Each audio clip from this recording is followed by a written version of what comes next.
Pada malam ini saya ingin membacakan satu hikmah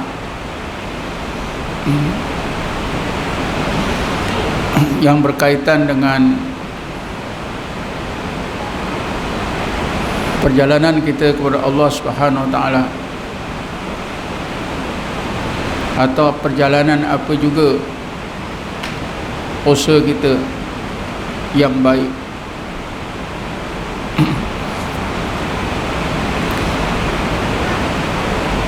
Kalau kita kira hidup kita ni ada permulaannya,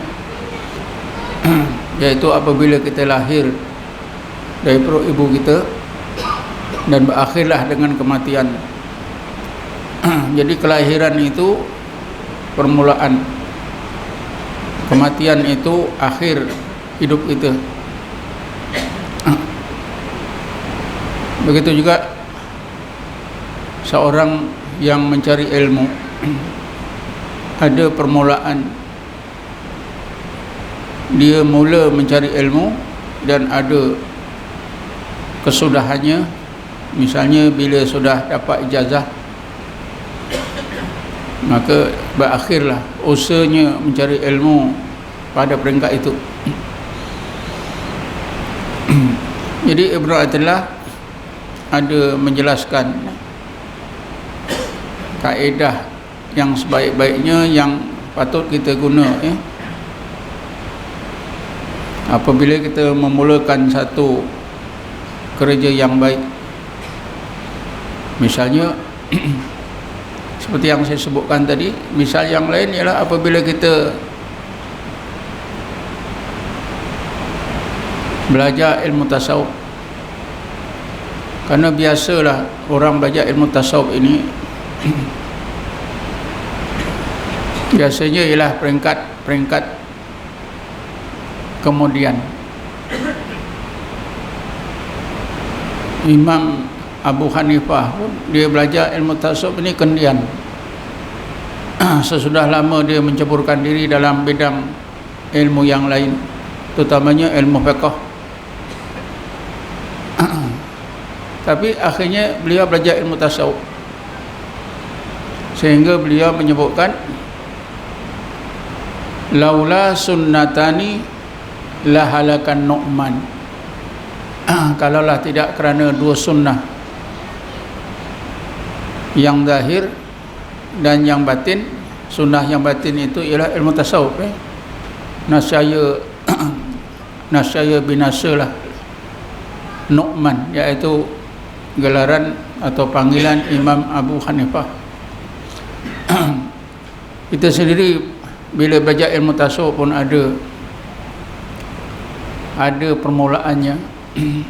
Ada faktor-faktor yang mendorong kita untuk bersungguh-sungguh belajar ilmu tasawuf. Jadi kalau kita kira mula belajar, kemudian kita beramal sampailah kita mati, kerana itulah Ibnu Athaillah dia merangkan min alamati nujhi fin nihayat ar-ruju' ila Allah fil bidayah. Maksudnya di antara tanda-tanda, alamat itu artinya tanda-tanda, di antara tanda-tanda, bukti-bukti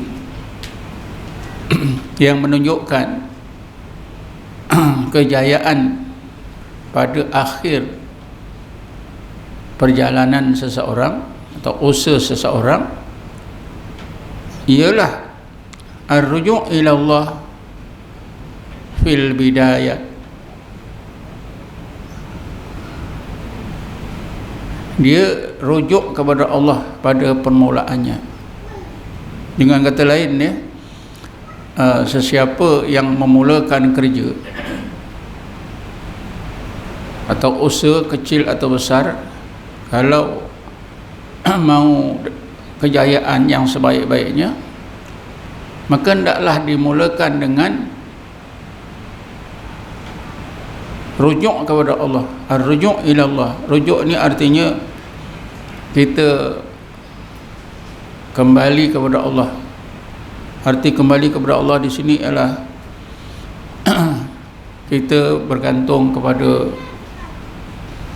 qudrat dan iradah Allah, bergantung pada rahmat Allah, pada kurnia Allah Subhanahu wa taala, memandang kesempurnaan sifat-sifat Allah Subhanahu wa taala. Kalau kita maukan ilmu, hendaklah kita merasa tak ada ilmu, yang ada ilmu hanyalah Allah, maka kita bergantunglah kepada ilmu Allah semata-mata. Kalau kita rasa lemah, maka hendaklah kita merasa Allah sajalah yang kuat. Begitulah seterusnya tuan-tuan. Sebab itu orang yang sentiasa fakir ila Allah, orang yang sentiasa berada dalam keadaan fakir ila Allah adalah orang yang terbaik. Fakir ila Allah artinya orang sentiasa memerlukan Allah Subhanahu wa taala. Sama juga orang fakir. Orang fakir itu bergantung kepada hidupnya kepada orang yang kaya. Orang yang fakir dan miskin, dia bergantung kepada sedekah atau pemberian orang kaya. Jadi begitulah kita, bila kita merasa fakir ila Allah, miskin, kita rasa fakir dan miskin, kita semata-mata bergantung kepada Allah Subhanahu wa taala. Makna fakir miskin ni bukan saja harta, fakir miskin ilmu, fakir miskin idea, fakir miskin apa saja. Kita rasa semata-mata Allah tempat pergantungan kita. Allahus Samad, Allah itu adalah tempat pergantungan semua sekali.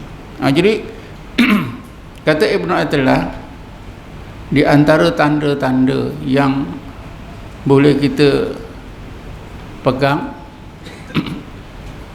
bahawa akhir usaha seseorang itu akan mendapat kejayaan, min alamatin nujhi fil nihayat ar-ruju' ila Allah fil bidayah. Bermula dengan semata-mata memandang Allah Subhanahu wa taala, barulah nantinya akan berjaya. Dan itu adalah tanda rujuk ila Allah, memandang Allah semata-mata, tidak memandang usaha akhtiarnya, tidak memandang kecerdikannya, kebijaksanaannya, kekuatannya. Kalau dia meniaga, tidak memandang apa juga, tapi semata-mata memandang Allah Subhanahu wa taala. Rujuk ila Allah. Jadi apabila seseorang itu memulakan usaha atau perjalanannya memandang Allah semata-mata, dia akan berjaya. Dan itulah salah satu permulaan yang disebut oleh juga Ibnu Athaillah sebagai permulaan yang terang benderang. Beliau menyambung, man asrakat bidayatuhu asrakat nihayatuhu. Siapa yang permulaan perjalanannya itu terang benderang, maka akhir perjalanannya juga akan terang benderang.